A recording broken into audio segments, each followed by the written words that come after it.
experience the full power of the dark side.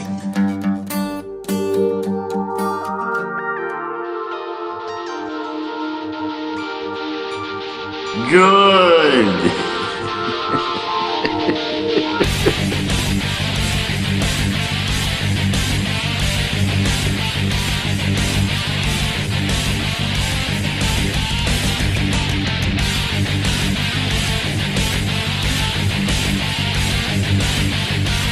We will deal with your rebel friends soon enough.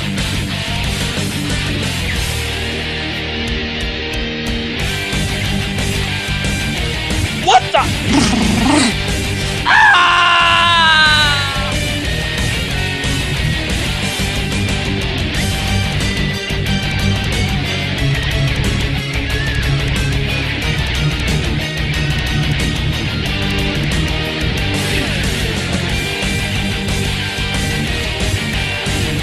Misa back! Prepare to fire! Oh no!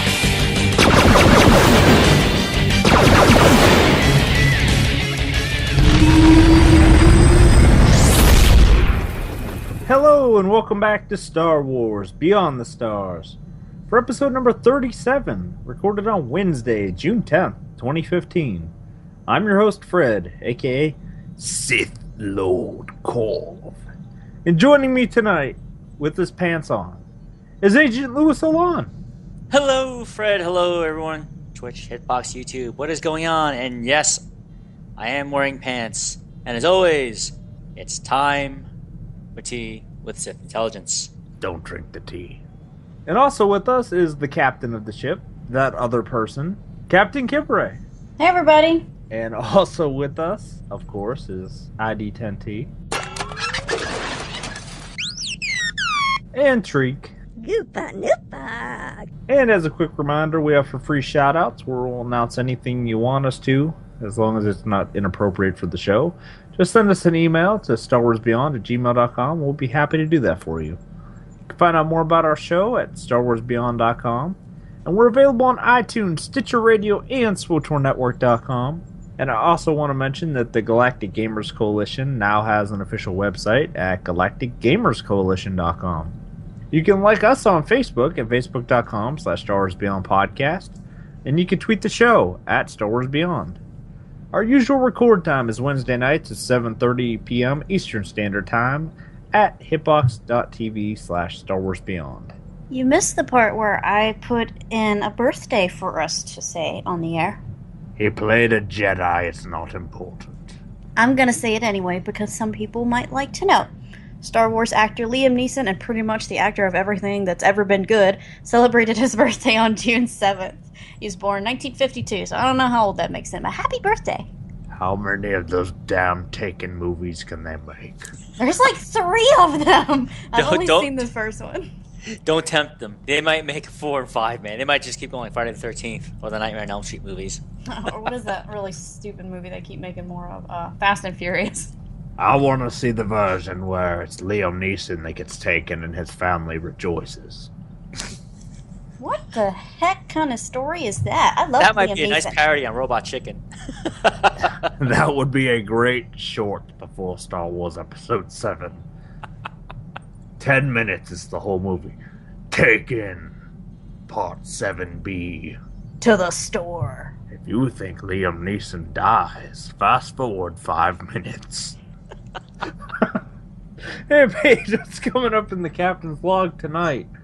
I'd gladly tell you what was coming up in the captain's log, but I noticed that under my pillow it has been moved. Someone has touched the captain's log, and I do not approve of this. Step forward so you can be shot. I kid. Our last week in game is something we're going to cover in the captain's log. We're going to talk about the reality behind Fallen Empire. We also have Agent Olan's intelligence report where Lou will present the Intergalactic Banking Clan. Do they know Buckeye? Plus, the weekly winner of the Agent Star Wars Trivia Question of the Week and your feedback in our community holo feed. And as always, we do have some things quick to mention, and yes, they will be quick. I wrote them that way. So, I wrote them that way. I like it.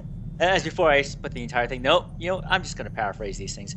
So, the Narshada Nightlife event went live yesterday on the 9th. And this time it goes all the way up until August 25th. So test your luck at the casinos and walk away a big winner. Winner, winner, chicken dinner. Wait, there are no chickens in Star Wars, are there? Not yet. They will be. Called Orobirds. Winner, Yes. winner, Orobird dinner. Yep. The Midrims Explorer pack went live as well, with a redesigned Platinum pack for Hyper Crates. Alright, if you want to take a look at it, they have a preview actually on Dolphy's. Nice preview there of what all the possible things you win in a Hyper Crate. Also, Tate posted in the forum earlier today that he would have some patch notes for the PTS, and as of a couple hours ago, he did put some notes out there. So head over to the forums, look at the dev tracker, and you'll see some of the highlights he put on there. So whenever the PTS goes live, either later today or next few days, you'll see they are putting some things forward about with the Sith Inquisitor, the Jedi Consular, and a couple things regarding the war zones. And the latest Galactic Games Coalition, Episode 6, is now out. Hosted this time around by UtiniCast, Paige, aka your favorite Captain Kimbray, Or representing otherwise Beyond known as Other. Oh yes, or otherwise known as the Other. Represented funny. Beyond the Stars, and spoke her mind on the topics at hand. I know everyone loves to hear my opinions about things.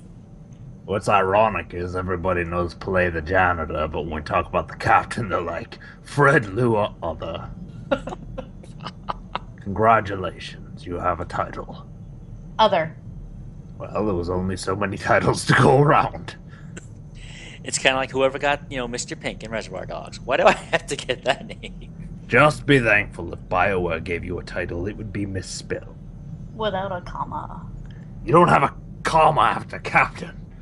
I'm not talking about my title. Other doesn't have a comma either. I'm not talking about my title, fool. Pay attention. So let's go ahead and move into the captain's log. And Paige, what did you do over the last weekend game? Well, I decided that it had been a long time since I'd given PvP in this game a chance, and I wanted to do some war zones on the PTS. However, upon trying to log on, I was filled with the bitterest disappointment because the server was down, and that made me sad. So, I talked myself into joining a match on one of my characters. Normally a PvP on my operative, and this time, I don't know what I was thinking. I decided to take my bounty hunter in there, and she's a tank. And of course I didn't get Hutball. I did not miss PvP in the game at all. And I really cannot wait to get a chance to try this new stuff, because if it's not a significant improvement over what I dealt with the last time I PvP'd, I cannot see myself playing Warzones going forward. And that really disappoints me, because I used to really, really like it. And I just wanted to point out, this has nothing really to do with my gameplay, but when I PvP in other games, if I lose a match or I die, there's no rage involved. I mean, sometimes there's a like, oh my god, what just happened? Because sometimes that happens. But with SWTOR war zones, I'm just filled with rage the entire time. I'm like, what are you doing? Who is over there? Why is no one clicking this?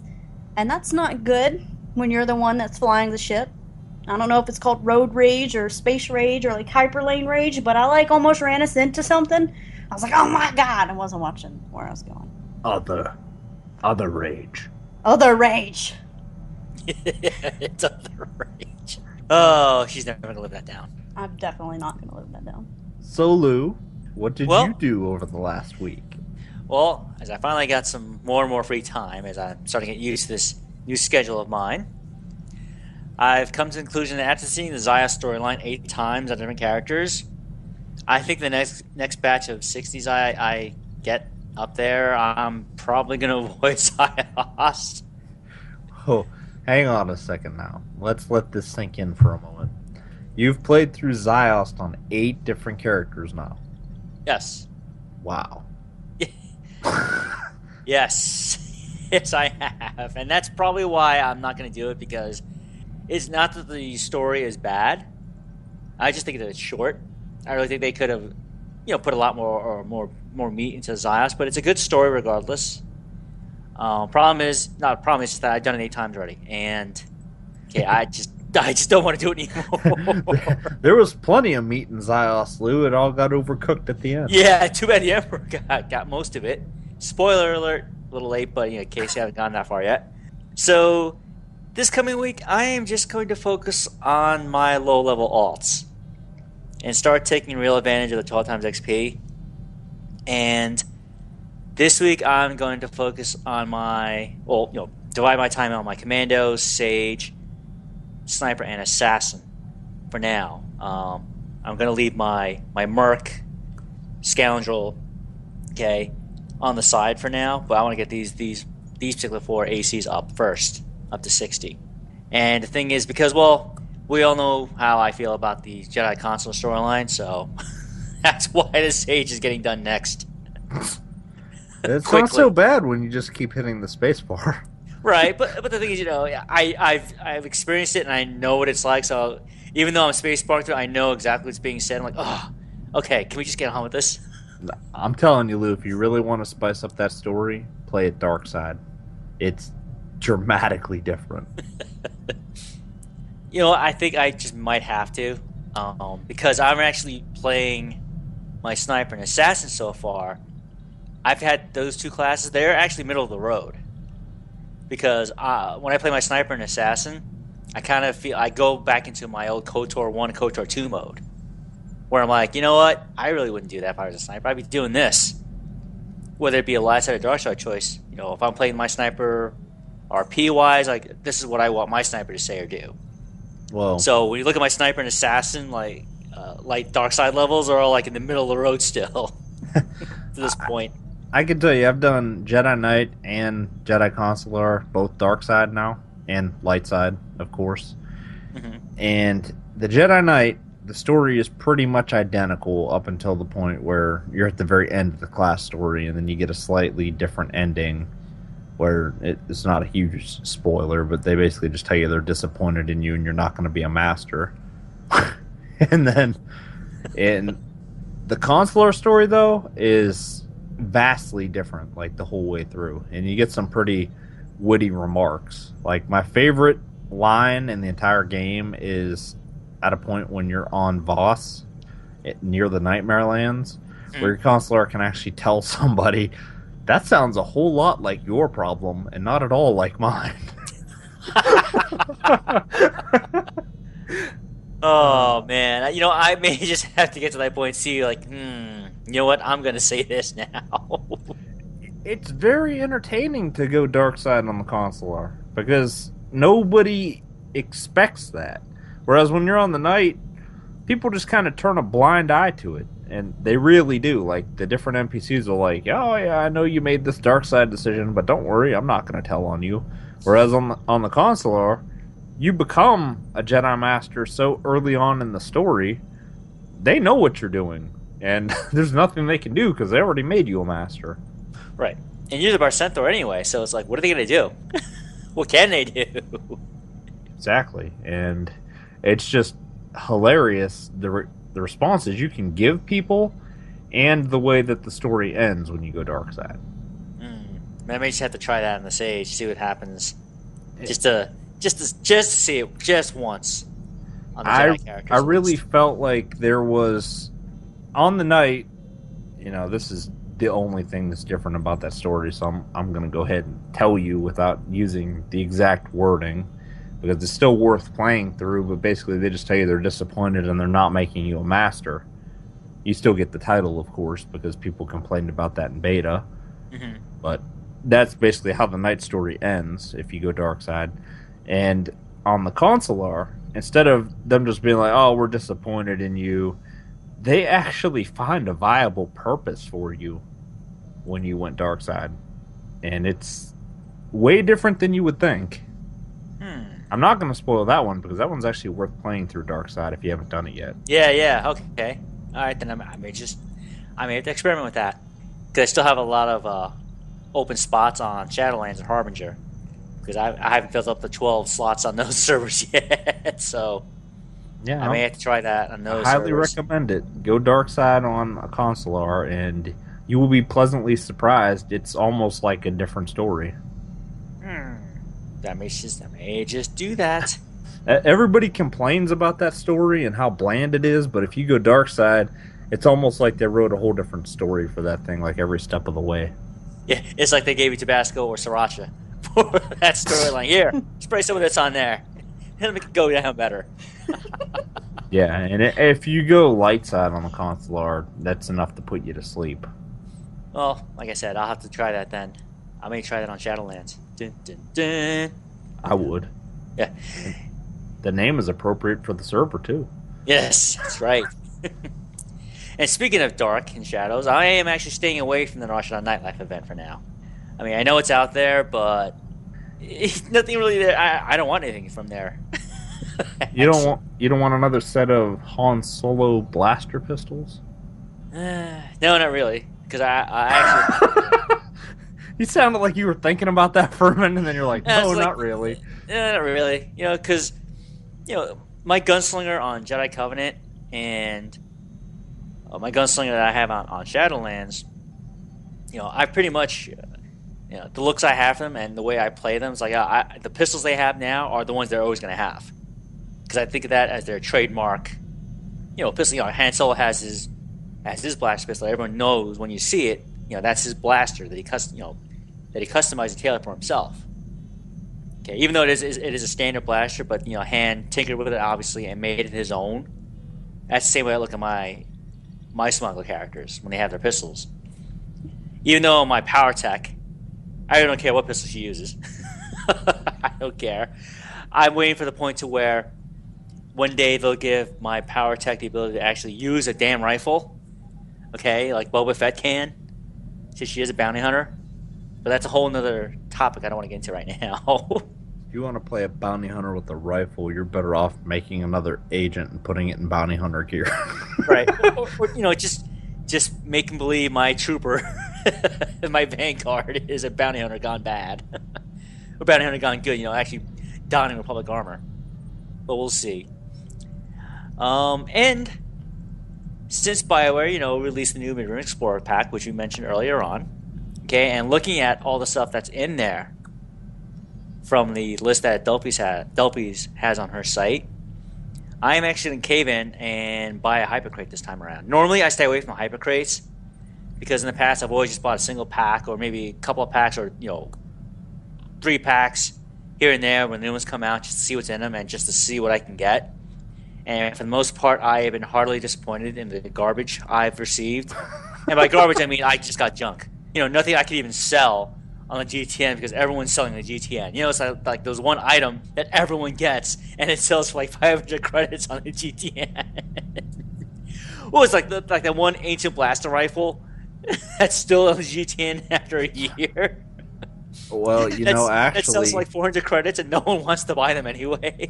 Those stupid ancient weapons that have been around for so long are making a resurgence price-wise, and they're selling for like $30,000 when you can actually find them on the GTN now.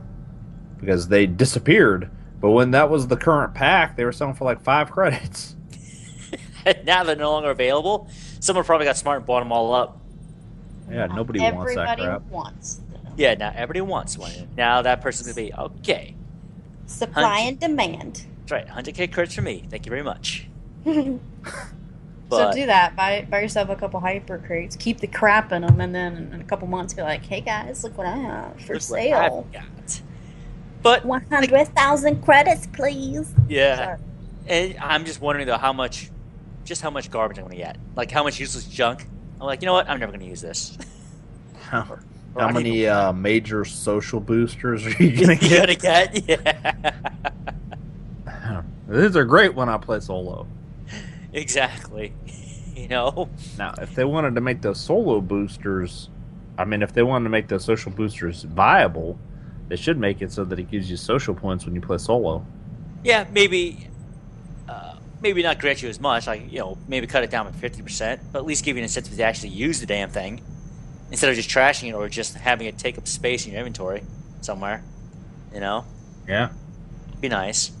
Also, one thing I've noticed the past couple of days is, we all know I always run dailies on my characters when I can. You? Daily? Yes, yeah. And lately, though, the past few days especially, I've been noticing, you know what?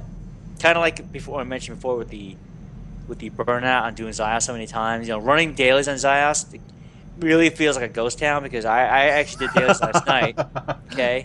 Foreshadowing. And for some reasons, like every character I was on, okay, both factions, it kind of felt like I was on Ilum, where there was not even a handful of people on the planet. One instance of the planet, and there were 9 of us. Okay, I hop on my Sentinel. There were 6 of us on the Republic side. And I feel bad because to me it feels like Zyos really could be so much more, and I feel it's kind of going to waste because of it.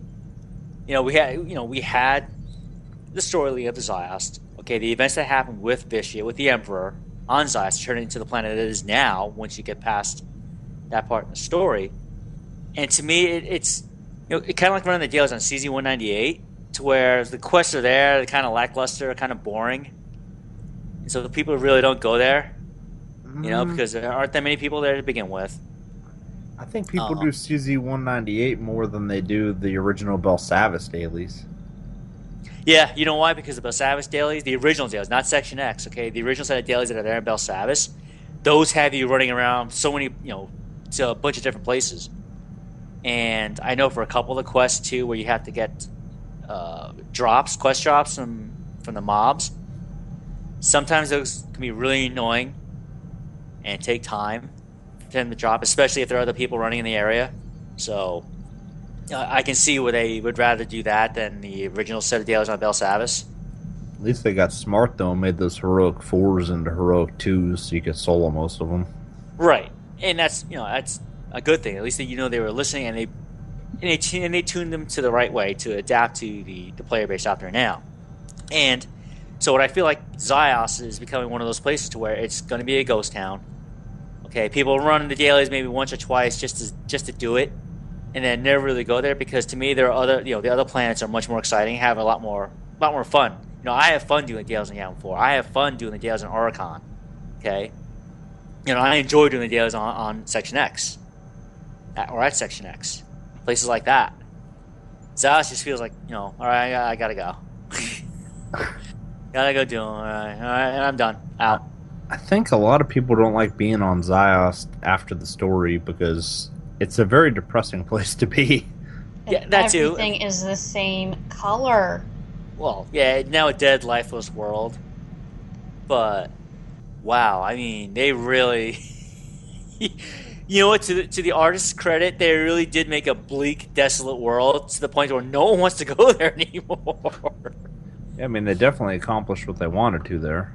Yep, they did, and I definitely salute them for that. But it's just, you're right though. Once you get there, you're like, wow, I never want to come back here.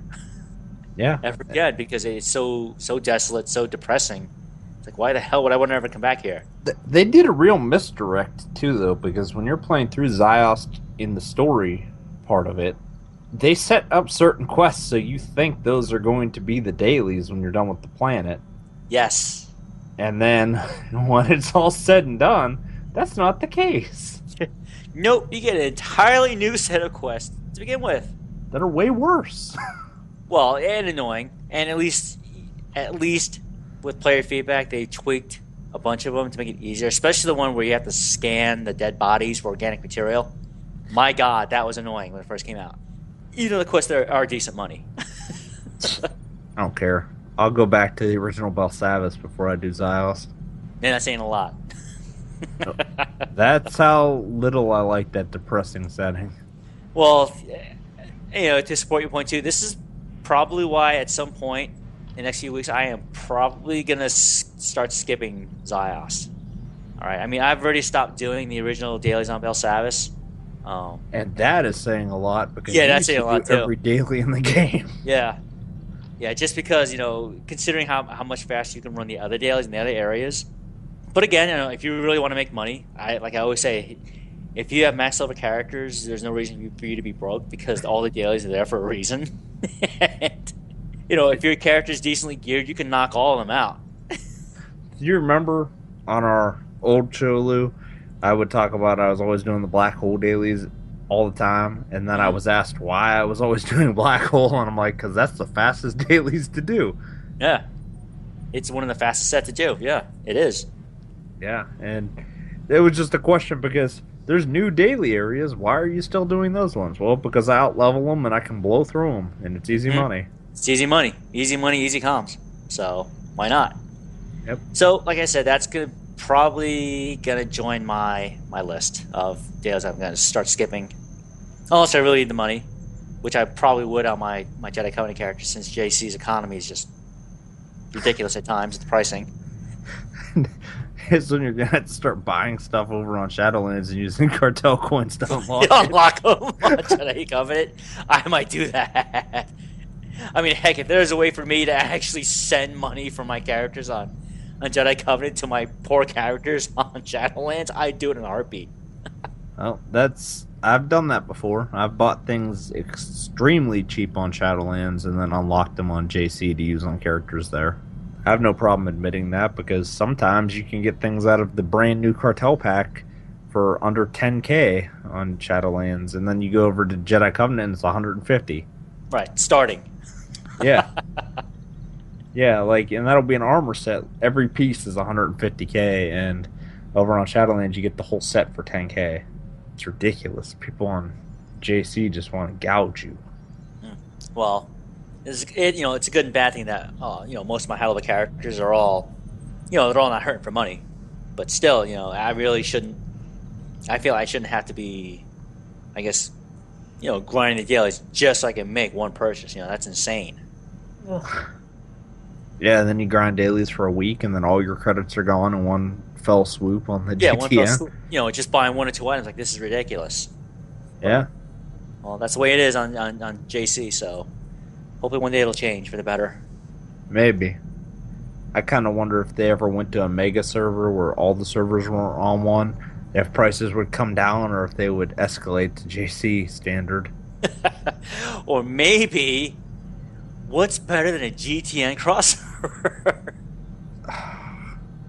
It's better than crossover GTN. Yeah.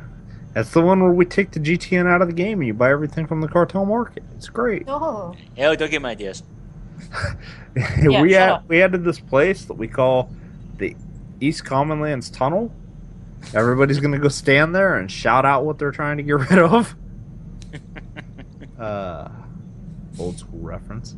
That's right. Alright, so basically, what I did over the last week is I went back to my Sith Assassin on Shadowlands, who I'm trying to grind through the different Valor levels. And man, is it different going back into SWTOR PvP after you came out of MOBA PvP for quite a while. There are so many stun locks and absurd amounts of healing in SWTOR that just don't exist in MOBAs. I forgot what it was like to be beating the crap out of somebody and just having a bunch of people spamming heals on them and not even being able to dent their health. So that was an eye-opening experience, and that's pretty much what I spent the week doing, because we did a bonus episode of our show, which is coming out today, actually, that is focused on GSF, and it is episode 36. So if anybody was listening live and was confused, that isn't Pele, because he was on episode 36. That's why we're recording episode 37 right now. I would hope he wasn't lost in the reference there, but okay. Some bad things happened to him on that episode. I recommend listening to it. So let's go ahead and move forward. And Lou, what do we have for our discussion topic tonight? Okay, tonight's topic of discussion. It's going to be about more musings on Fallen Empire. What should we expect? Bioware has said, and what the community is looking forward to. Now, will this be something cool, or will this be another classic case of Bioware overhyping something? Alright, and as we mentioned earlier in the show, on our most recent episode of GGC, which featured our very own Other. That's me!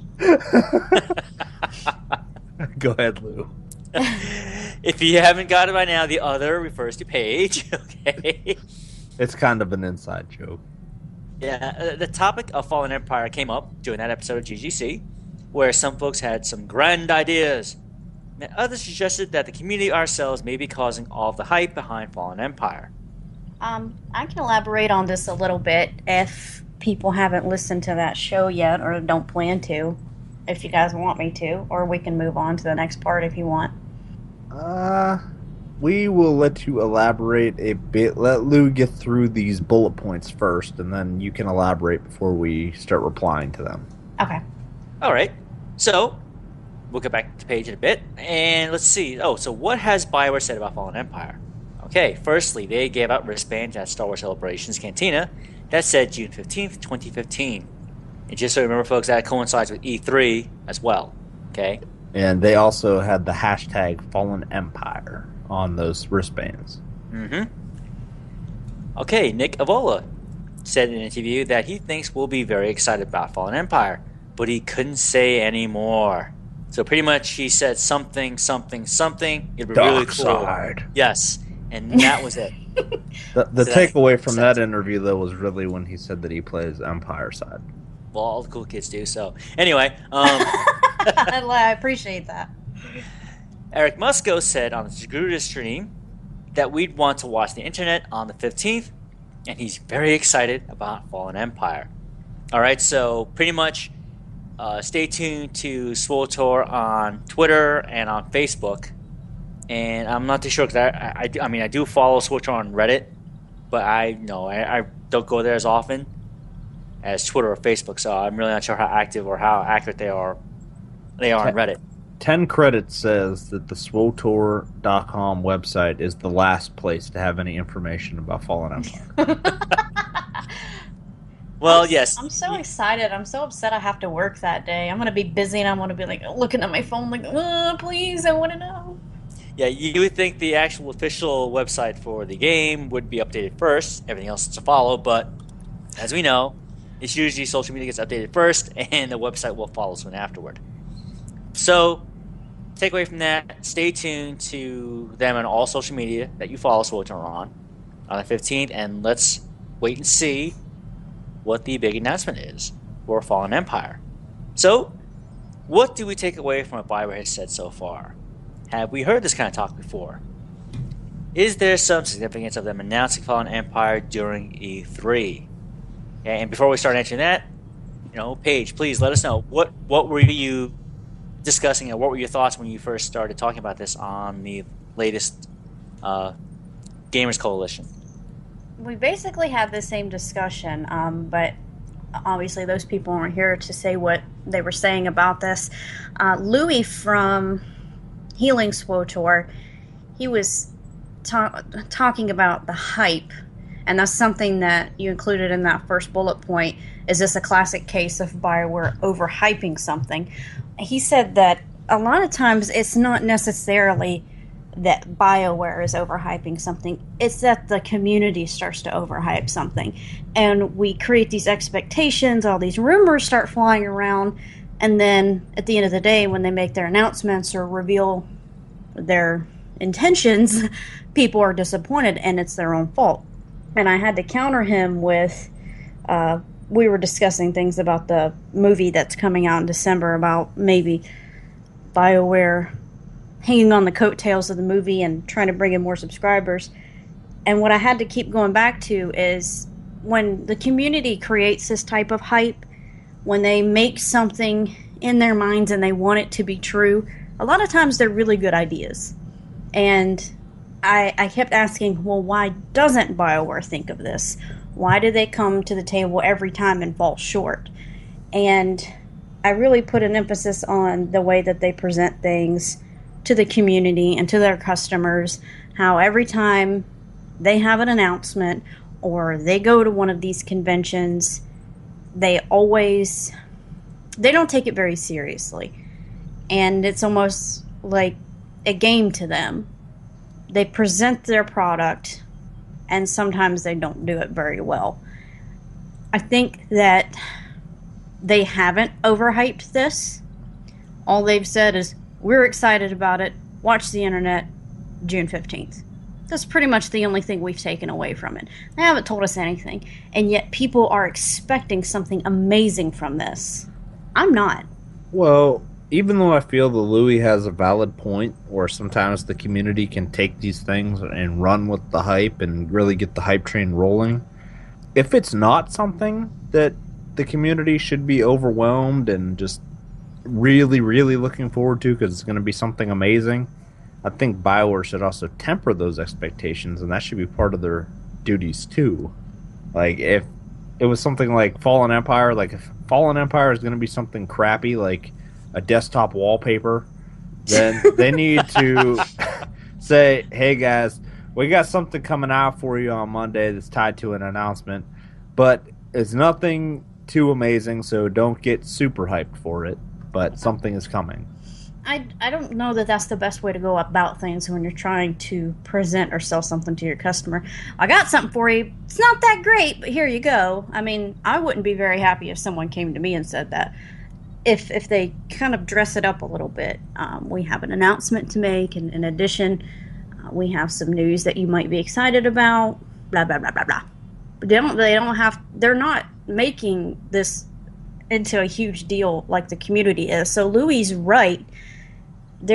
All they've done is the things that I said before. Everything else has come from the community. Oh, they're going to do this or they're going to do that. And then that's what people are expecting. Okay, but even so, if Fallen Empire isn't something amazing, by now they should know what kind of community they have and how the hype train gets rolling. And they should definitely know how that's going because people are talking about it on the forums. They know what people are expecting. And if that's not the case, when they make an announcement like this, they should say something like, okay guys, we have a little announcement to make on the 15th. It might be something cool.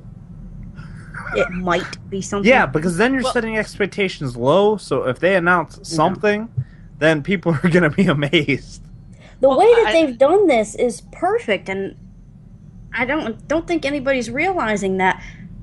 They've said very little and created a gigantic explosion of guesses and expectations from the community. They have people talking about this. They have us talking about this on the show right now. We could be talking about anything. But because they were very vague with their announcements, everybody wants to know. So they've done this well. People are going to be paying attention on the 15th. People are going to be watching BioWare. All eyes on them.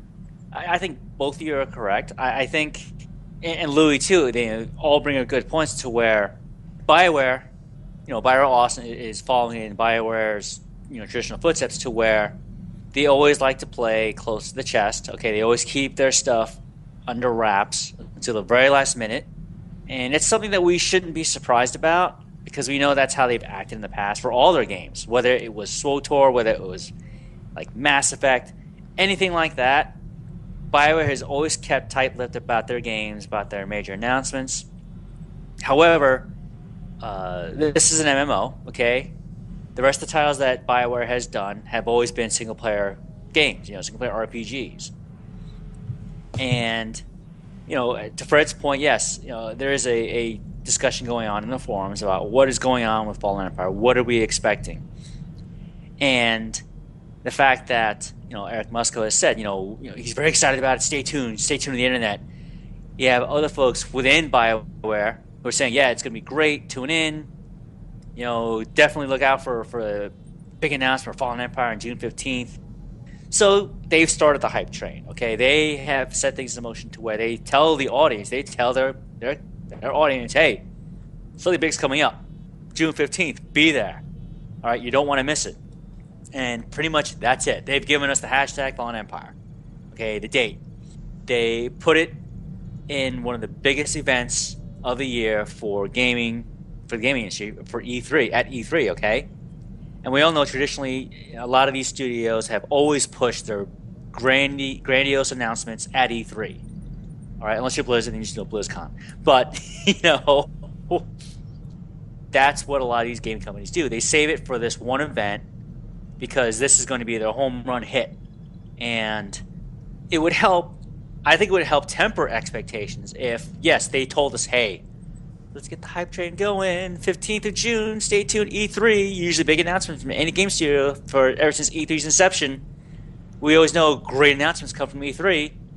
And to be fair, to play devil's advocate, okay, you say there's going to be a great big announcement at E3. Well, it better be a effing great big announcement. But that's just it, Lou. They haven't said that there's going to be a big announcement. All they've said is hashtag Fallen Empire. Fallen Empire, right. And I think, too, that's... the internet. Yeah, that's something, though, that I think the community team can also temper expectations, saying, hey, you know what? I think, again, what they could do to help temper that so that they don't get, some horrible flack from the community, because you're never going to please everyone anyway. Okay, and I expect a backlash of disappointment from fans who are overhyped and are going to be greatly disappointed when the 15th comes around and it's not what they're expecting. I think what they could do is if they parceled out, okay, we know Fallen Empire, great big announcement on the 15th. I think they could have backwards planned it, meaning, all right, great big announcement for Fallen Empire, or this is the major announcement. How can we parcel it out in pieces to where we get people excited, yet we can control exactly what they see? Meaning, okay, 15th, reserve that for all the details we're going to release. However, starting March or April, we can say this thing about Fallen Empire. Well, following month, this is what we can add to it. That still keeps them in the dark, but also gives them some general information that they can talk about, they can chew and mull over, but still not overextend the expectation of the community. And so on and so on until the 15th. Kind of like how when the game was first being developed, when they were still in beta, how they did the timeline, StarWars timeline with Master, Nostaral. Okay, remember how they did that timeline? Yeah. Which they still haven't finished, by the way. And never will. That's something I think that's something they could have used to this effect massively, saying, all right, the end of the timeline is a great big announcement, but the first 6 pieces of the timeline, we're going to tell you this part, tell you this part, tell you this, and everyone's on board. Everyone's still seeing the same bit of information. No one's getting too crazy, but no one's getting too low, but everyone's saying, oh, cool, we have something to look forward to.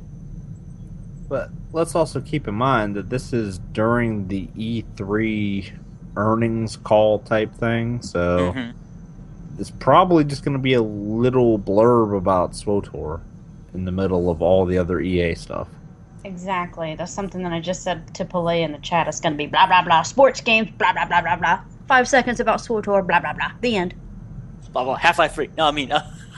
I know, he said that. Pele said that. I'm like, look, Pele's calling it in the chat.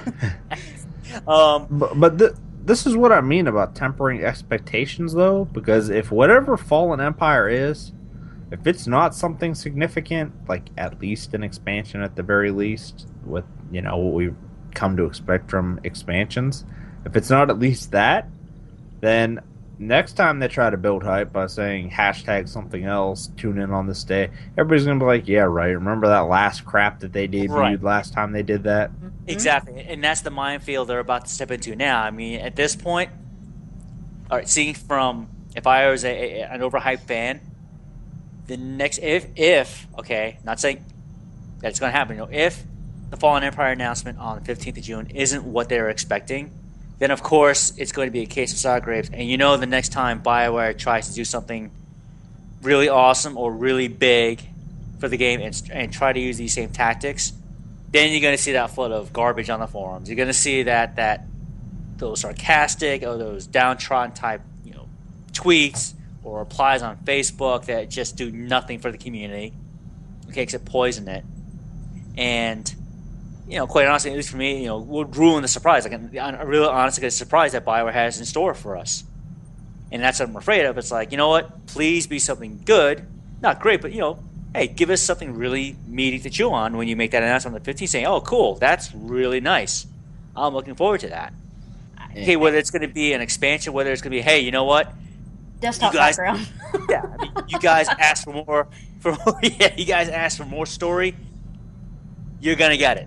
Okay. Here's the desktop background and it isn't a droid pad. EA screensaver. I think that I'm falling over my own words. I sound like, what's that old guy? Porky Pig.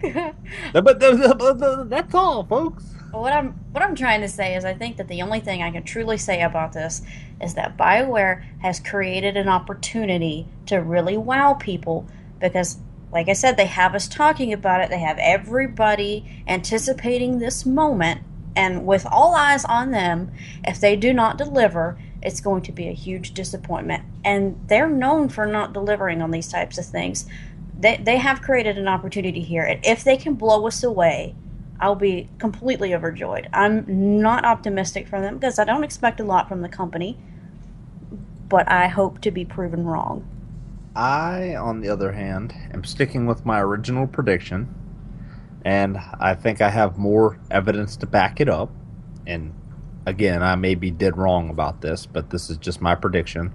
I think that we have new advanced classes coming, and I think that's why we're seeing major overhauls to the healing classes and such, is because they're getting things balanced for the new classes to come in. I'm saying you're dead wrong.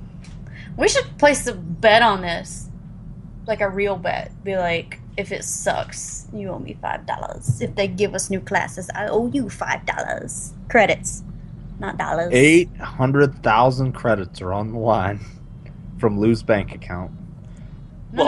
I'm going to take out a loan at Buckeye International. Well, considering that I think Paige and I can afford that bet, Fred, since she had to loan you the money. Well, you didn't hear the terms yet, Lou. If I'm right, you give me 800,000 credits, and if Paige is right, you give her 800,000 credits. So either way, you're out. Yeah, you lose. You get Treek. Me too. 800,000 credits. All right, which one of my 8 would you like to get it from? You suck. Which one of the JC would you like to get it from? Oh, on JC, that's the equivalent of 8,000 credits on Shadowlands. Yeah, well, my troopers pour on Shadowlands. I don't, like I said, I don't run deals as often on her as I do on my Jedi Covenant characters, so that's why she's the poorest of the lot. That's okay. You just buy your hyper crate over on Shadowlands, and then you'll get a whole bunch of those credit boom things, and you have credits. Yeah, that's true. If I bought the hyper crate there, like, ooh, look at that, a Rancor. I could probably get 10 million for this. Or you could get a purple Varactyl. Yeah, I was gonna say, or I get the Varactyl. Purple. The last bullet point we have here is, what do we take away from what BioWare has said so far? I think we've already answered that question.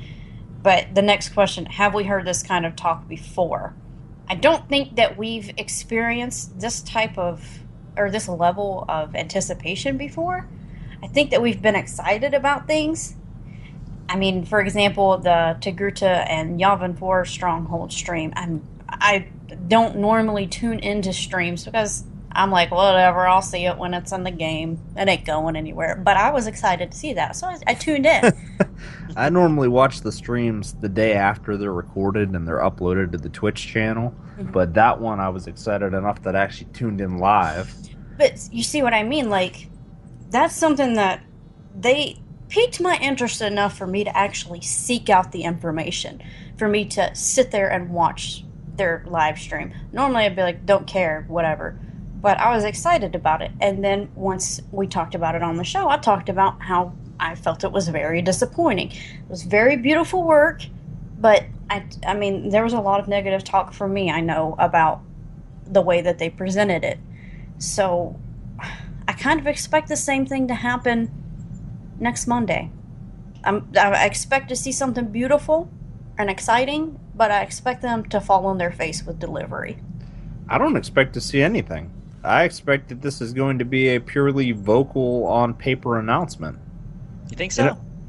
Well, yeah. I mean, a lot of these companies that go to E3 to announce stuff, a lot of it is a quote-unquote paper launch, where they just say, this is coming. This is what it's going to feature. Like, this could just be them saying, okay, we have an expansion coming out by the end of the year. It's called Fallen Empire. It features 2 new advanced classes, one for Republic, one for Empire. The end. And they're going to be Jedi Knights that heal and Sith Warriors that heal. And that's all the details we have for you right now. In the near future, we're planning on having a patch that's going to add in the Togruta playable species, the Yavin 4 Stronghold, And now let's talk about Battlefront. That's what I expect. It's going to be in the middle of the EA conference, so they're going to tell you what you can spend your money on now and what you can spend your money on soon. TM. Well, although I will caveat it with, if it gets announced by an EA representative, I don't expect that there's any room for something to be delayed. I think the pressure's on at that point when it comes up at E3. It seems like when they're making a presentation to their customers, us, that they're kind of like, yeah, okay, whatever. Here's what you're gonna get. But when it comes to making a presentation to the big dogs, their bosses and everything, like, oh my God, we got to get all of our ducks in a row and make it look very nice. Well, I mean, they need to consider doing the same thing when presenting to their community. Fallen Empire, Darth Malgus is back. When he fell down that hole, he climbed back out. Nobody ever dies when they fall down those things. Yeah, I was just about to say that. As everyone knows, falling down a hole doesn't mean a whole hell of a lot. Just means you come back more powerful. Yeah. I mean, heck, even Palpatine came back in the EU. I mean, Malgus doesn't even fall down that hole anymore. If you kill him now, he just, like, dies. Yeah, he just collapses where he is, yeah. Just to add to this, it's just, you know, we have heard this talk before from BioWare. So at this point, I would say everyone just should be tempering their expectations. Yeah, you know what? Engage in the talk. You know, think big, dream big, but also ground yourself in reality, saying, all right, this is a game studio, you know, with resources and a budget and personnel restrictions, obviously, for what they have. Okay, and they have other projects going on in the works, okay, not just this big thing. All right, they have other things that they need to work on for the rest of the year and beyond. So, you know, I'm looking forward to the announcement on the 15th, okay? I'm excited for it. However, I realize, too, you know what, from what they have going on now, I'm not going to expect, you know, the moon and the stars, but if BioWare is shooting for that, whatever they give me, you know, I'll gladly take it, because at least for me, that just means more content for the game. And I'm going to play it anyway. Okay? Hey, guys, Fallen Empire. Star Wars The Old Republic is now officially bankrupt. We're shutting down the game. Yeah, that's the Empire that they're talking about. Yeah. At that point, you know, you're going to see a grown man cry saying, wait, no, I cannot go through another Star Wars MMO shutting down. Can't.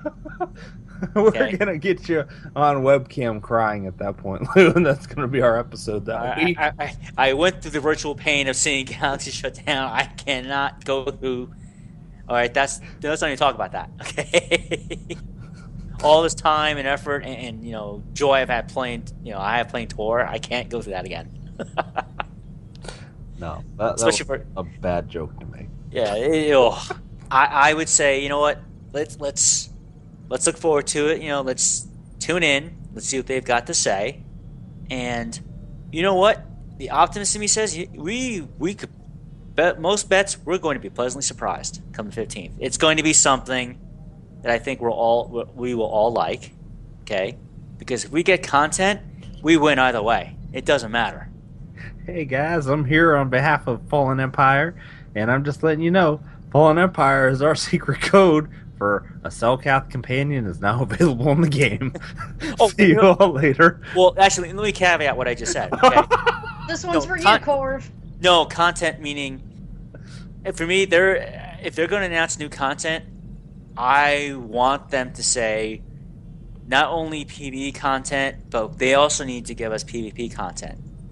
All right, because you know I've said in the past, this game has two communities that work together as a team. We have the PvE players and the PvPers. Okay, if one is suffering, the other community suffers.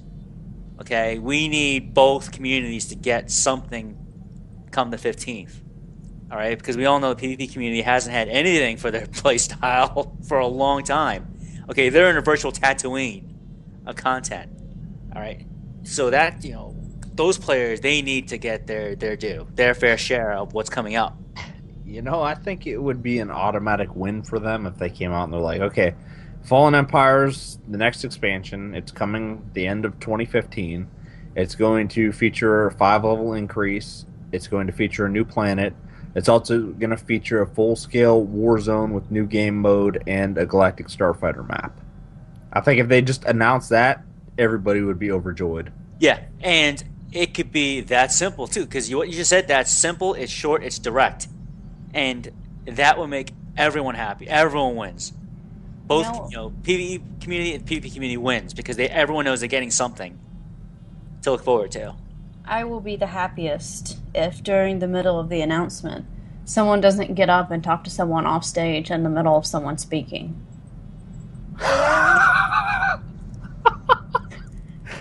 Well, this is going to be an EA suit, so this person's going to have a little bit more etiquette and know how to address a crowd, hopefully.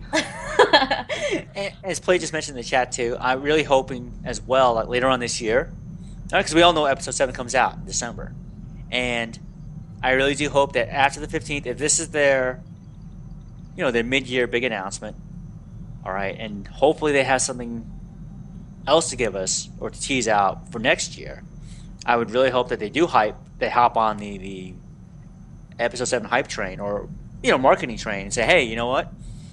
If you're excited to see episode 7, hey, tune in or check in, download, try out Star Wars: The Republic. All right, see, the era of the Republic back in the days of old. Ooh, I got it, Lou. Fallen Empire. It is an expansion based around the Rakata Empire. It adds 2 new advanced classes, which are really just mirrors of one another, so 1 new class. It adds Rakata as a playable species, new war zone, new GSF map, win. Yeah. And of course this puts the entire former Shadow Realms team in overdrive, but they can make it happen. I think they could. I mean, and obviously if this is something they've been working on for the past few months because we all know they all have various projects to do over the year. So hopefully if this is something they've been working on for the past few months, then we'll see the fruits of the labor come soon enough. And to me, I think that's something that we could expect. All right, man, 1 war zone. Come on. Maybe not Rakata as a playable species. Right, maybe but at least as a new companion. But seriously, yeah, you just said 1 war zone and 1 GSF map. Really, I mean that's something they could do. And to me, that's something that I should expect. If I was a PvPer, come on, it's not that hard. I'm not a programmer, but if I mention other shows, you already have other great areas you can just translate into a PvP map. And as Ash, Pillay, and I talked about on episode 36, it would be so simple for them to take the on-rails shooter environments and turn those into GSF maps. Right, free roaming GSF maps. So they have beautiful environments there. Mm-hmm. Just need to utilize them, put them back out there so people can see them. Right. And, there's one that's like over a planet, like Alderaan or something. Yeah, and and I know playing on my Sith Warrior, okay, or my Inquisitor, all right, some of the space missions you get for the Empire, some of those on-rail space missions where you're actually flying between the fleets, between the starships, the actual destroyers and cruisers. I love those types of maps. That would to be that great that's to do deathmatch. Right, because that's classic Star Wars to me. The cruisers and destroyers fighting it out, and the fighters going head to head with each other. And trying to avoid crashing into a destroyer or getting hit by a turbo laser fire from one of those big ships. To me, that's awesome. That'd be awesome flying. Yeah, and there is a Republic and Empire version of those maps. Just literally take them, make them mirror each other, stick them together, and there you got a map. Or better yet, oh my god, a great guild PvP map would be guilds have flagships. Let's have one guild call the others, hey man, meet us here, 8 p.m. Eastern. Your guild capital ships versus our guild capital ships and our guys and gals in GSF. Have at it. I like the enthusiasm, Lou, but let's worry about getting a regular GSF map back in the game first. Yeah, I'm just dreaming big right now. But to the point, though, I think we can expect something really nice to happen on the 15th. Okay, a decent, good announcement, something that'll whet all our appetites and give us something to look forward to for the rest of the year. Okay, so if you had to predict right now, What is the thing that makes Fallen Empire a different announcement than, say, Shadow of Revan? Why hype it up? Why announce it at E3? Okay, well, for my own personal taste, okay, like I've mentioned before, usually a lot of these game studios, they do reserve their big announcements for E3. Okay, if they can time it there, all right, if they can fall within that time frame, they'll reserve it and announce it at E3. So even though I'm not expecting something grandiose, I am expecting something decent from them. Okay, now we've had Shadow of Revan. Okay, and we all know we're also due for another, quote unquote, expansion for Tor. I think if they're not going to use it for the 15th, I think what we're going to look forward to is maybe an announcement saying, hey, y'all have wanted more story. Maybe we'll give it to, this is going to be the one where they say, yes, we've created more story content for all of you. All right, maybe not the individual class content that we all want, that a lot of folks have wanted, like especially me, but more in line of their unified story. Well, now I am a little bit of an E3 noob because I don't really pay attention to what comes out of E3 from year to year. But doesn't it seem like this would be something more in the vein of what they did at Star Wars Celebration, where they're going to be trying to address the public that doesn't currently play SWTOR and try to lure them back in or get them to try it for the first time? They could. I mean, E3 does attract a wide audience. So, yeah, you would have an audience that doesn't play Tor, or at this point, maybe not heard of it, perhaps. But, yeah, there is potential there to tap a large audience that has never been interested in SWTOR, okay, or tried it once or a couple of times and they fell out of it. Maybe it wasn't for them, or maybe they got sick of it, or what have you. Different players, different reasons. And see, maybe they'll take this opportunity to say, hey, this is what we've got going on. Come back, try us out again. Or, hey, if you've never tried it before, take a look. Nothing to lose. It's free to play. See, I always think about other MMOs and the big announcements that they would make to try to lure people back in. And it always came in the form of a new race or a new class. And since we know Togruta is the next species, and that's not really a secret, all I can think about is this is going to be when they announce that whatever method they're going to use for adding a new class to this game. Because it's about time. And it feels like if they're actually going to be taking time at E3, they're going to have an announcement of that magnitude, or it's going to seem like it's just wasted. And they hyped it up for nothing, because Shadow of Revan, they didn't do an E3 announcement for it. So it's going to feel like, okay, so basically they made a big deal out of this just to announce another expansion. Right. And that's always a possibility as well. Again, we all have to temper expectations. For me, I'm saying, okay, I'm expecting something good, but also part of me is all along the same line of reasoning as you are. Say, oh, well, this is what has happened before, so... No, I mean, let's be real here.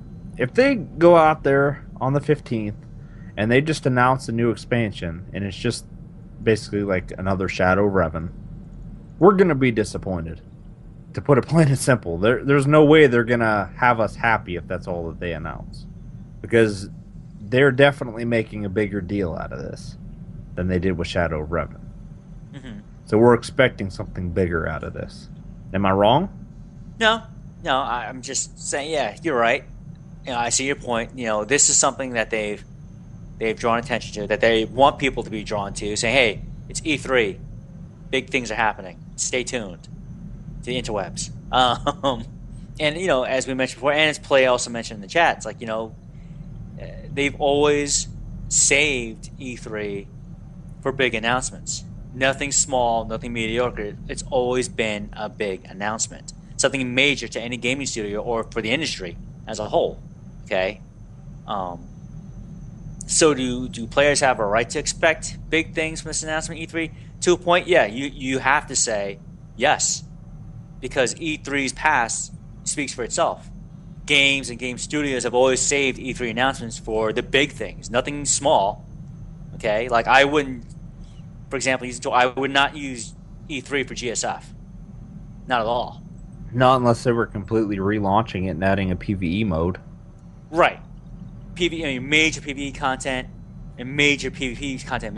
We have different levels of PvP. Like, not only will it be like 16 versus 16 deathmatch, but different modes, flying over planets, flying in between capital ships, base assault, that sort of thing, where you have different modes, different maps available to the players. Yes, something like that.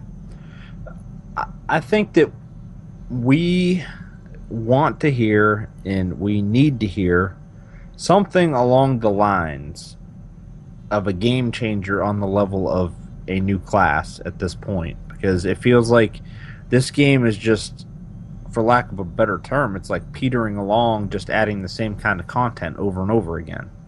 And they need to change it up. And if they throw a new class into the mix, it changes up the meta, it adds a new feel because people have a new class there on their operations, they have a new class in their PvP. It changes the game from the ground up. And if it's not a new class, it needs to be something, it's on them to think up what that something would be on that level. Something that isn't cosmetic, something that isn't just more of the same. It needs to be something that is going to attract people that maybe played this game for a while, got bored of it and left. It needs to give them an incentive to come back. And a new class is perfect for doing that. I've gone back to playing MMOs that I quit years ago just because they added a new class and I wanted to play it. Right. And I've done the same. Other MMOs, I've gone to that I've stopped playing after a while. Not because I hate it, just because, lack of interest in terms of I've done what I wanted to in the game, or I've done everything I could with the time available to me, with that game, with those characters. So. And Play is saying that we want to hear an expansion that has the content you would expect to see in a $40 or $60 expansion. And I would agree with you, Play, but if we're going to see that kind of content in an expansion, I would say it needs to have one of those big bullet points on there. Or people aren't going to pony up $40 or $60 for more of the same. Right. And, Shadow of Revan, you can't look at it like, okay, all we got out of that was Rishi and Yavin 4, because all of the story content that they add up until the next expansion is part of Shadow of Revan. Zyos gets lumped in there. Mm-hmm. Like, a lot of people were like, oh, the Zyos story was so short. It's a horrible expansion. Well, that wasn't an expansion. That was part of Shadow of Revan. Yeah, it's a continuation of the story for Shadow of Revan. So when you bought Shadow of Revan, you got Zyos as part of that. Mm-hmm. And if there's another planet or another area before the next expansion, that's part of Shadow of Revan too. Right, I would expect that at some point, because, again, spoiler alert, 1, 2, okay, we know that when you get to the end of the storyline on Zyos, okay, and the Emperor vaporizes, pretty much bleeds the planet dry of life, all right, and you're left with that lifeless hulk of a world doing the dailies on it and stuff, then the Emperor, he leaves the world and he goes somewhere else. And of course, since your character is following him to try and stop him, again, to me, you're right, Fred. That still ties into Shadow of Revan. Now, it's not the expansion that BioWare said we are going to get this year. It's still a continuation of the story arc for SOR. Well, I'm just pointing that out because I've heard people on different podcasts and in the community in general, they criticize either Shadow of Revan as only having Rishi and Yavin 4, or they criticize Zyos for being too short. They're not looking at it as a package deal, because all three of those planets are lumped into this expansion so far, and anything that they add beyond that is going to be part of this expansion too, up until the next one comes out. Right, until the next one is officially announced. People need to realize that just because you don't get all the content in one lump sum, it doesn't mean that you're not getting all the content with one expansion. I mean, the Yavin 4 Stronghold and the Togruta are going to be part of the Shadow of Revan expansion. Not really, because you have to buy both of those separately. Yeah, but they're still being released under that expansion. Yeah. Well, I'm counting the planets specifically because that's something you don't need to pay extra for. Now, they will be technically I'll give you that, yeah. in the expansion window. And you could count the Yavin 4 Stronghold, I guess, because you can buy that with credits. But the Togruta specifically that's just something that happens to be falling in the Shadow of Revan thing, if they don't delay it. You mean if they can finish the mail in time? And give the female more than one skin. Yeah. If they can put a Shara away and actually develop a species. An actual female Togruta that isn't a Shara. Sure, what are you doing here? Well, like I said, I'll give them that female that they showed off wasn't an available Ashara customization, but that was definitely a female Togruta NPC from the Republic side of Terrace. She has the same customization. I went and verified that after the stream. Yeah, and I want to mention something here that Play just brought up in chat. It brings me a good point. And I'm quoting, the problem is that folks look at WoW as the bar for expansions. Right? That's unfair because of the difference in sizes of the player base and the studios. But most folks don't understand the amount of effort that goes into creating content. And, that's absolutely correct.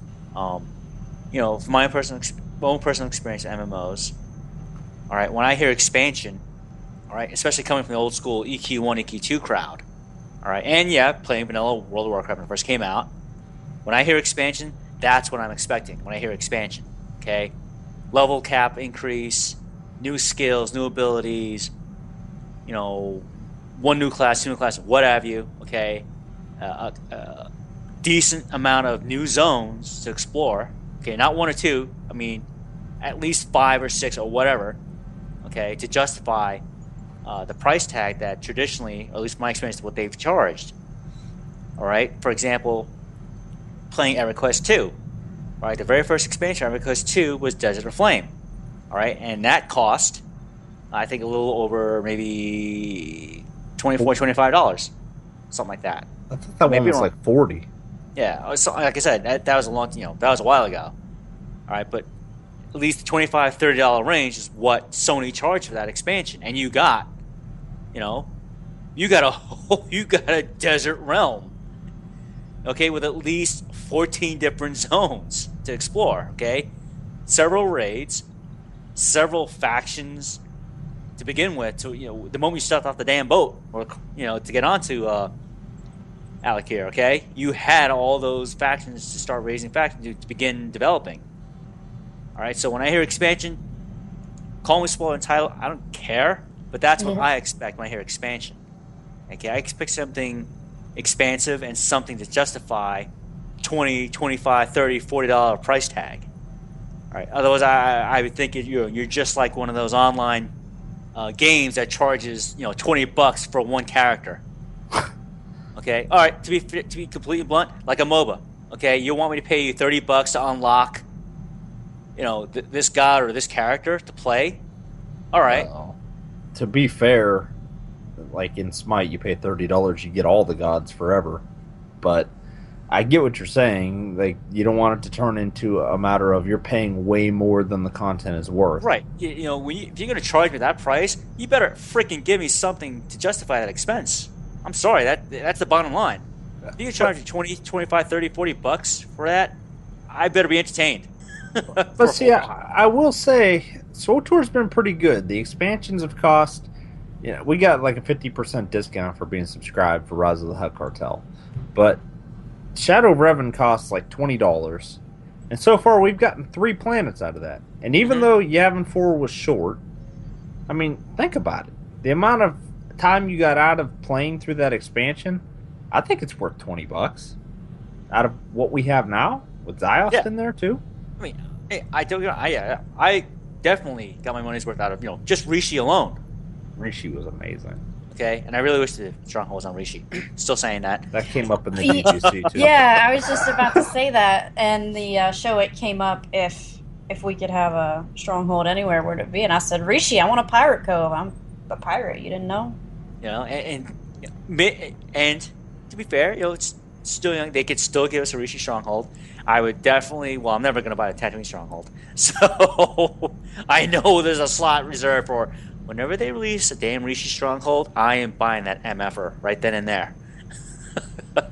It was funny, Lou, because this is kind of out of context a little bit, but for the trivia answer this week, Mike T actually sent in an email, and as part of his email, he said, "Hey crew, great show. You got me all pumped about the Yavin Stronghold. I just wish I could sell my Tatooine back for a refund." I really wish. I think people really would like that too. It's like, you know what? Can I sell it back, get the money back? Because I really want this stronghold. And I think that's what they should. I think that's what buyers should do. Allow players to sell it back to the system and get all their money back. If you did something like that, I think you would have to take a certain percentage as a loss, or people would just keep juggling credits back and forth like that to unlock the different strongholds. Oh my gosh, you go through real estate depreciation now? Well, you bought this property back in 04. It's 2015. When they say something like Yavin 4 is going to be comparable to Tatooine price-wise, if they allowed you to do that, you would just sell back Tatooine and literally just take all those credits and buy Yavin 4, and it wouldn't cost you anything more out of pocket. And what's wrong with that? I see nothing wrong with that. I'll tell you what's wrong with that. They want you to spend cartel coins to unlock that. Palais says he wants a Rishi Galactic Starfighter map. Fighters over the water. And that would be awesome. You know what? I would add. I would want a GSF map over Manan. Mananana? Yes, Mananana. It's like if you crash, you're going down. You're going into the deep, man. There's no one saving you. Hope you like Frax and Sharks, because they're hanging out waiting for you. I would like to see an underwater GSF map on Manan where you're flying around in the submarines. That could work. Yeah, I know it could, just like the one you escaped from at the end of Forged Alliances. Yeah, that could work. Okay, but we're getting a little bit off topic here. Yes. So, very quickly now, we're going to go down very quickly, starting with you, Paige. What do you actually expect them to announce at E3? As I stated before, I expect EA to go blah blah blah, sports games, blah blah blah, 2 minutes maybe focused on SWTOR, blah blah blah, the end. And that 2 minutes focused on SWTOR, I believe they might release a teaser trailer for a new expansion. That's all I expect. Okay. And Lou, very quickly, what do you expect them to announce? I expect them to announce. I'm with Paige. I think they're going to give us a really short, maybe under a minute teaser trailer for what Fallen Empire actually means. Like they're actually going to tell us, hey, you know what? This is what you thought. You're wrong. Or you were right. This is where we're going for the rest of the year.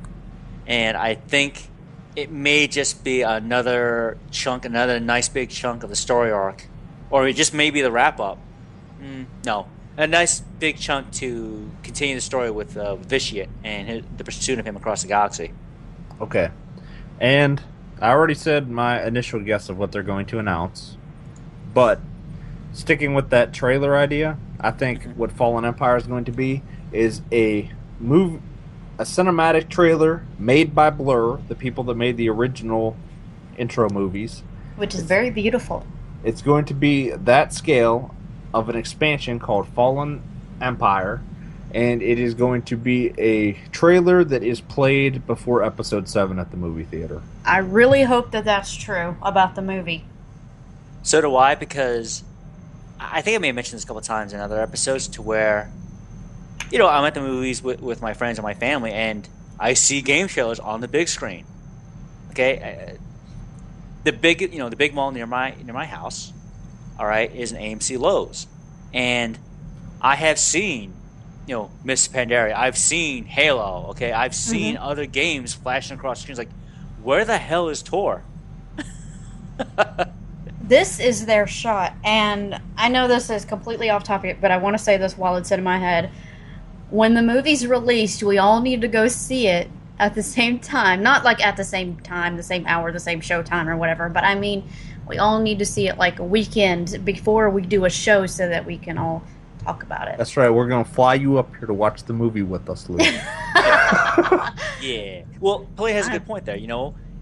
When, before Episode 7, for the actual movie, and you get the 15 minutes trailers before the movie actually shows, I would hope to see those beautiful cinematic trailers that we've seen from Blur for SWTOR on the big screen.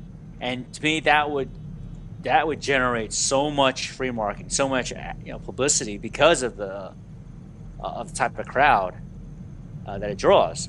Okay. Well, to be fair, now that they're owned by Disney, they wouldn't even need to employ Blur. They could have the same team that made movies like Frozen do a SWTOR trailer. Oh, That would be it adorable. wouldn't look the same now. It'd be fun. You could have Malgus dancing around with the singing snowman. Do you want to kill some Jedi?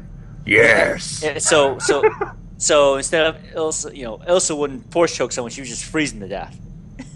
Elsa could totally be a Sith sorceress. Have you guys not seen those Disney Princess Jedi Sith art? Oh my god, we have to focus. I'm gonna send you guys that on Skype. Yeah, we're getting lost. We need to move on. So, into the Star Wars recommendation of the week. Woo, woo. Okay, for those interested in actually getting a look at the recommendation of the week, I will be posting a link with a photo on the Facebook wall when it releases to iTunes. And I realized that today I slacked off a little bit and hadn't done it since episode 33. Oops, my bad. So I posted them all today. Episode 36 was recorded on Monday, so that has not been released yet. So it might be put up about the same time maybe episode 37 is. So, this week my recommendation comes from eater.com, and it's exactly what it sounds like, E-A-T-E-R. And I'm going to read the description. It does not sound like an appropriate website. I know, but it is, I promise. I clicked on it, I watched a video on it, and it wasn't. That doesn't make it sound any better. No, there's actually a YouTube video that goes with this recommendation that I'm going to give you right now. I'm going to read the description. Start practicing your best C-3PO.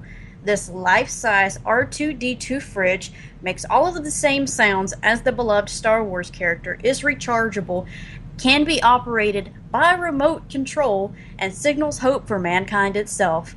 It's not yet available for purchase, but here's a video of some guys showing it off on stage. If you do watch the video, at about the 50-second mark is when the R2-D2 refrigerator rolls itself onto the stage, and it's very neat. The guy walks over to it, opens its, I don't know what you would call that. It's not his chest. It doesn't have a chest. It's not a person. The door. Yeah, opens the little door on the front of him, reaches in, grabs a bottle of water, drinks it, closes the door, pats it on the head, and the little guy rolls away.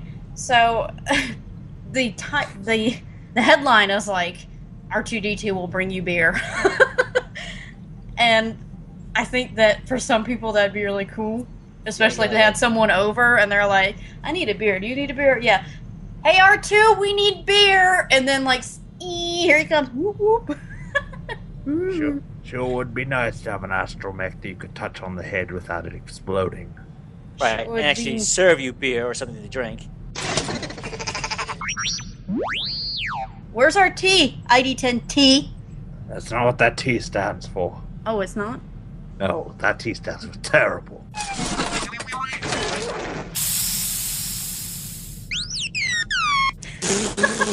Yes, it is.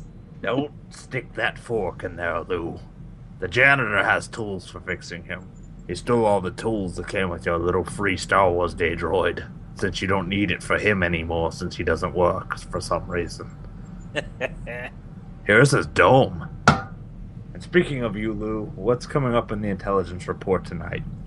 And tonight, for the intelligence report, we are going to talk about the intergalactic banking clan. Money and greed rolled into one. Or in a quick quote here from Siri Tachi and Adi Galia. Intergalactic Bank Clan. The Confederacy certainly won't have any credit problems, except perhaps for greed. So, simply, the Intergalactic Bank Clan, also known as the Intergalactic Bank Clan or the IG Bank Clan, and often abbreviated to IGBC or IBC, was one of the Republic's most powerful and influential commerce guilds. It was a union of Moonalist's ruling council of banking clans and several other banking powers. Its name likely referred to its extragalactic influence. It was known that the banking clan controlled assets as far as halfway between the galaxy and its nearest satellite galaxy. The Tonith family was one of the more powerful clans that oversaw the IBC. The Aotran Guard served as a military division of the clan. Additionally, the Order of the Sith Lords was heavily involved with the Bank Clan since at least Darth Tenebrous' time, secretly manipulating the organization. During the Clone Wars, Chairman Sand Hill was allied to the Confederacy of Independent Systems, but the banking clan itself remained officially neutral. We all saw that happen, huh? However, the IGBC fought against the Republic during the Battle of Moonalist and in the early stage of the war. After a scandal involving new IGBC leader Rush Clovis, the entire organization was placed under the jurisdiction of the Office of the Supreme Chancellor of the Galactic Republic, effectively nationalizing the banks. Its organization. Now, the IGBC operated by helping control incredible amounts of credits, data, and other forms of currency that flowed throughout the galaxy. This ancient institution ventures were controlled by key representatives of the old banking families. It extended its financial services to many of the major commercial guilds in the galaxy. The IBC had their own data server that allowed clients access to the banking clan's datacom net. Accompanying IBC staff were soldiers from Iotra that wore garish body armor and carried ceremonial weapons. While showing the facade to be a consumer-friendly organization, the IGBC maintained a sizable droid and Iotran military known as the Collections and Security Division. Amongst their combat automatons or automation included the hoop-wheeled Hailfire droids that were used exclusively by the Bank Clan's Collections and Security Division and being the property of IBC executives. These hoop-wheeled droids made loan agreements proceed to a chillingly expedient pace. Members of the IBC included financiers, accountants, and lawyers that were dressed in signatory Palo fiduciary garb with form-fitting green trousers and boots, round-collar green tunics, and flare-shouldered green cloaks. Within the hierarchy of the Bank Clan, leading positions included the Moonlin's High Officer, the Administrator, the Treasurer World of Megito, the Director of the Treasury Branch, and the Vice Chair of Communications, with the Chairman of the Bank Clan at the top of the corporate hierarchy. And now we go into a brief history, or in a nice little quote from Darth Plagueis to his apprentice Darth Sidious, the IBC will be essential in financing the war we will slowly ferment. We will need the Bank Clan to finance the manufacturers of weapons and to sustain an alternative economy for the eventual enemies of the Republic. The founding of the IGBC dated back to the creation of the Galactic Republic, where it dictated the flow of wealth between the core worlds and the Outer Rim territories. It was the banking clan that funded governments, supported settlements, and bankrolled countless commercial guilds, trade corporations, and shipping cartels. During the time of the Cold War, a proxy conflict between the Sith Empire and the Galactic Republic, a group of thieves planned a heist on a banking clan vault. Wonder where that happened. The IGBC was already a powerful institution by 1,000 years before the Battle of Yavin, and was known for being far more honest in transactions than core-based banks such as Ancestria. At some point, the banking clan established Aragao as one of its key worlds that rested in the core world's boundaries. During the New Sith Wars era, the Sith Lord Cordis embezzled funds from the Brotherhood of Darkness in order to pay for his avarice and kept them in an anonymous account used by the Intergalactic Bank Clan where he stored these funds. The IGBC was an important part of the Sith's grand plan and was used by Sith Lord Higo Damask to finance much of the plan, including the creation of the secret army on Camino, weapons manufacturers for both sides, and to ensure the eventual secession movement could maintain an alternative economy. Damask also tutored his friend's son, Sand Hill, in preparation for his accession to the chairmanship of the clan. At some point, a vast region of the Tingle Arm became an economic playground divided between the IBC and the Corporate Alliance. It was known to have signed lucrative money-lending programs to large economic bodies such as the Trade Federation and the Techno Union. And now we move on to the Separatist Crisis. During the years of the Separatist Crisis, the IBC data server spread separatist propaganda when clients accessed the Datacom net, where messages of secession and Senate reform were stated with the signature of Count Dooku. This led to Marine Data sending skill slices to examine the server and purge the system. The Senate Bureau of Intelligence dismissed the propaganda as a hoax, whilst the banking clan assured investors that their systems were secure. In 22 years before the Battle of Yavin, the IGBC experienced its 18th straight quarter with increasing profits. It was creating new currencies at a rate of 20 per day, with the Intergalactic Currency Exchange System managing the currency. Vice Chair of Communications, Lo Vapit, even went as far as to offer the next 500 registrants who were approved currencies a deluxe 6-slot Therma slice. This plan helped the IGBC with their new partners in finance for the upcoming Clone Wars. In this time, Senator Ax Mo of Malastare intended to meet with representatives of the IBC in order to discuss possible funding options for a proposed Republic military initiative. However, his speeder's power plant overloaded and exploded, which killed the Grand. The banking clan's representatives had not announced the cost of damages nor the accumulated interest caused by the accidents. Allegations later came to IBC arming the separatists after a bulk freighter destined for Paestlin was detained by Area Dow customs that contained 144 Hailfire droids. Banking Clan spokesbeings denied any involvement or knowledge of the intercept shipment and claimed that the droids were stolen equipment. At an unknown point during the separatist crisis, Chancellor Palpatine secretly opened several accounts in which he secretly subverted whole planetary funds to be used at a later point, tax-free and account-free, so that several corporations affiliated with the IGBC, including Yarrow Industries, could profit. In exchange of that, the IGBC supported the Chancellor in the Galactic Senate in a movement when the not-yet Emperor still needed that support. To carry out this project, Palpatine secretly expended billions of credits from several planets. The whole plot was discovered by journalist Keith Freely, but he was unable to publish it. The Intergalactic Banking Clan benefited greatly from the economic turbulence that accompanied the separatist movement. This was because it became the most prominent lending institution that many new independent worlds turned to for economic assistance. And now for the Clone Wars.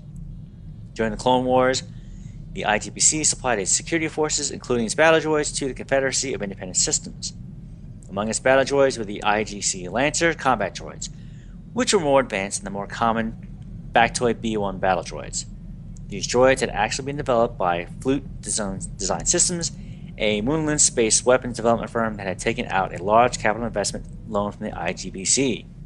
PDS found itself unable to repay the IGBC, and in response, the IGBC seized the company's assets, adding the IGC Lancer droids to the military forces of the CIS.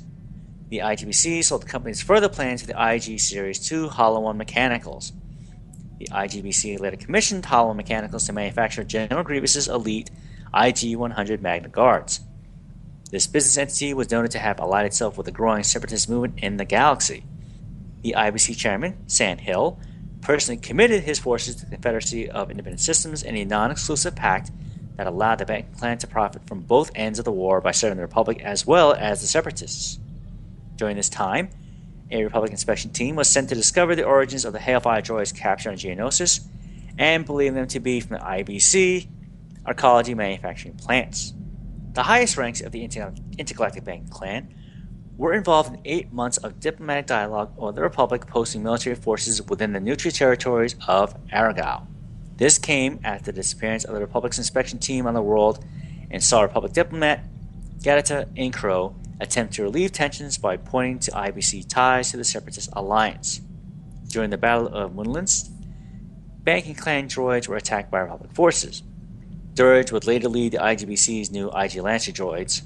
Dirge was defeated, however, and Sandhill and his advisors were captured. Sandhill would later be given the opportunity to escape Republic captivity.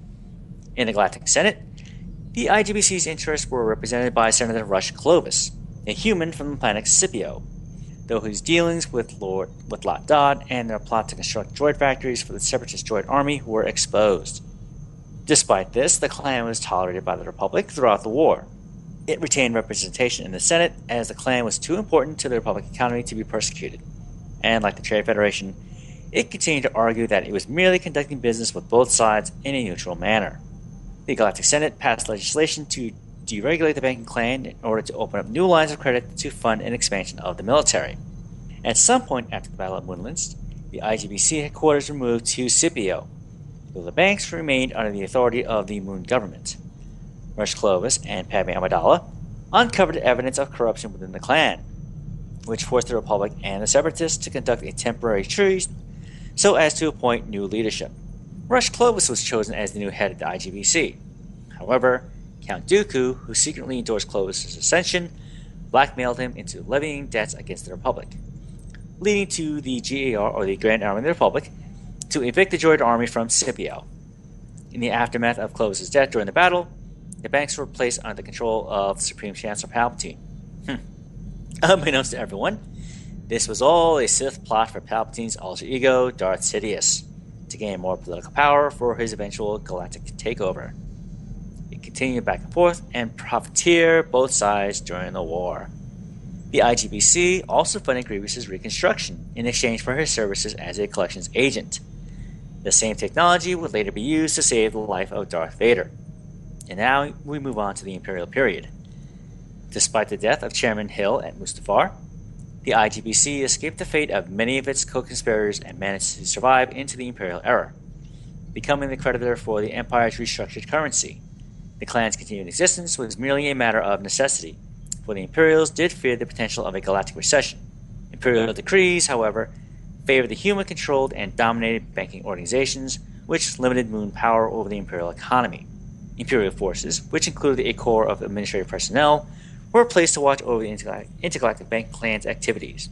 Though the Empire kept a tight watch on the IGBC, the clan never considered switching their support to the Rebel Alliance, feeling that they could credit both if it came to that. After the establishment of the New Republic, the IGBC did become the creditor of both governments. The IGBC continued to be under Imperial rule until the Galactic Federation Triumvirate was formed in 138 years after the Battle of Yavin. And this concludes our brief foray into talking about the Intergalactic Bank Clan. And as always, I wish to say thank you to the Wikipedia, StarWars.com, TheForce.net, and other great Star Wars lore sites that are out there. Folks, if you enjoy the Star Wars history and lore as much as I do, please visit these sites, look up your favorite topics, and enjoy. I feel like we just got some insight into Buckeye's work history. Yeah. And hey, pretty cool. If you're a banker, you really get some really cool droidicas. They're no match for droidicas. Alright, so moving into the community holo feed. First up is the trivia question of the week.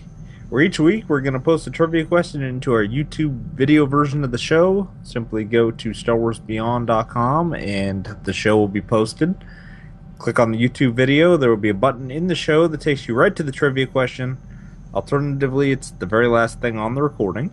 And once you hear the question, if you think you know the answer, send us an email to StarWarsBeyond@gmail.com with the answer, your character name, your faction, and the server that you play on. And if there's more than one correct answer, we'll do a random drawing to win a cartel pack. And everyone that answers correctly will be entered into a drawing for a much larger prize, which will draw on the show every few months. You can be entered into the grand prize drawing every time that you answer correctly. And as we've already said, this grand prize drawing is going to feature a hyper crate. Dun dun dun. And Lou, it would appear that the grand prize winner, and by that I mean the winner of the week. I was going to say, let's not mislead you. The winner for this week's trivia question is Mike T, a.k.a. T'Chuk. So yes, congratulations, Mike T. And for those who may have missed the answer, the last week's trivia question, it was, dramatic pause, Lord Scourge, or, as we all know him, the Emperor's Wrath. Before you take it over from him, if you're playing the Sith Warrior. So remember, Scourge, remember he's Sith, so he comes from a dying race. Alright? And yes, early during his training as a youth, Scourge developed a talent for interrogation and for torturing people. Alright?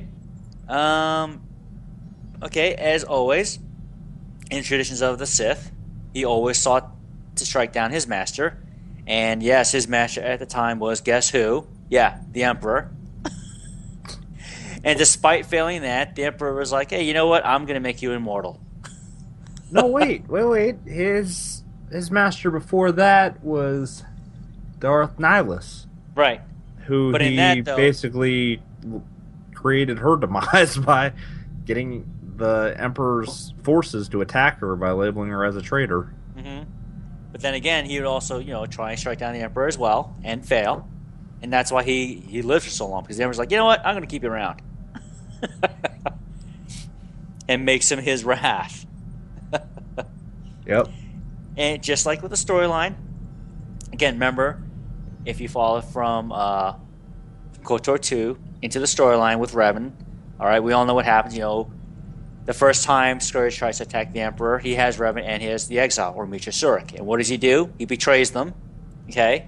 Because remember that vision, it's not Meetra Surik or Revan as the knight that he sees taking down the Emperor. It's your character in Tor as the Jedi Knight that he sees as taking down the Emperor, which is why he betrays them and goes against them. For more on that, either listen to or read the book Revan, because it doesn't focus on Revan the entire time. It focuses on Lord Scourge for half of it. It's one of those stories that kind of bounces back and forth. Oh, it could be worse. It could be in the same style as Game of Thrones with those books, like all over the place. Like, oh my god, who are these characters? And then somebody dies on every other page. Hey, it's not that bad. It's every couple of pages. Paige, what is going on in our SWTOR community? Check out our fellow SWTOR podcasts. Most of them are available on iTunes, Stitcher Radio, and at SWTORnetwork.com. Corellian Run Radio at CorellianRun.com. UntiniCast at UntiniCast.com. SWTOR Skate Podcast at NewOverlords.com. The Usual Podcast at TheUsualPodcast.com. Kepis Cast at Tor Community. It's Kepis. Sorry. Meow. Which is the spiritual successor to ToroCast. Old Republic Radio and Healing SWTOR are both on iTunes. And the Bad Feeling Podcast at badfeelingpodcast.com is an explicit podcast. Also follow Badmar at SWTOR Family for the latest happenings in the SWTOR community.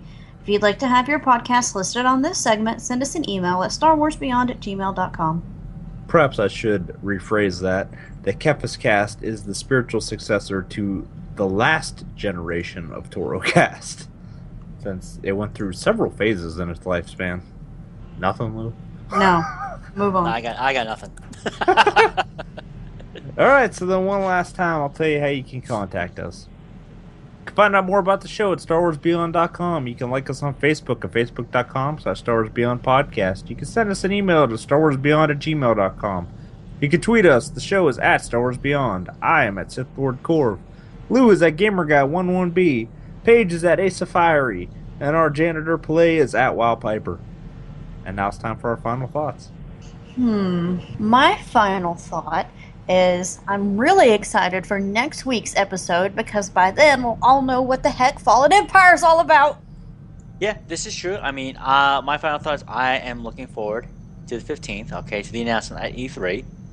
I am tempering my expectations, but I know I think I'm going to walk away feeling happy with what they're going to have for us on the 15th.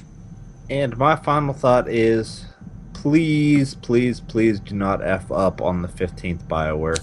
The game needs this to be good. And whether it's community-driven hype or not, I want you to live up to it. Because I love this game, and I want to see it have a bright future. Beyond the Stars is an independently recorded fan podcast made in association with NSG Productions. And now it's time to say goodnight. Good night, everyone. Good night, everyone. Thank you all for joining us tonight. See you all again next time. Good night, everybody. Let's keep our fingers crossed for the 15th.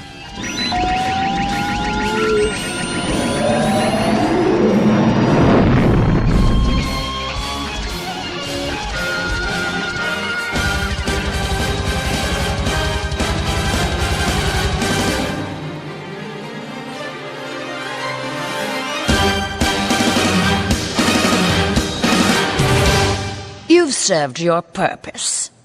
Beyond the Stars trivia question for the week of June 10th, 2015. First clue. We were parasites, spread throughout the galaxy, living in all types of environments. Second clue. Silicon-based, we did not feed on normal food like organic creatures do. Third clue. Possessing legs and wings, we could be seen flying in swarms in an atmosphere or in the vacuum of space. Fourth clue. Our diet consisted of ingesting raw power or energy from any available source, most often ships in space. Fifth clue. Although we could live in planets, we had an allergy to helium, which caused us to inflate and explode. What am I? And as always, folks, please send your responses to StarWarsBeyond@gmail.com. And in your email, please include your answer, the name of your character, the faction you play on, and the server you're on as well. And did I mention the faction you play on? Good luck, everyone. Looking forward to seeing all your responses.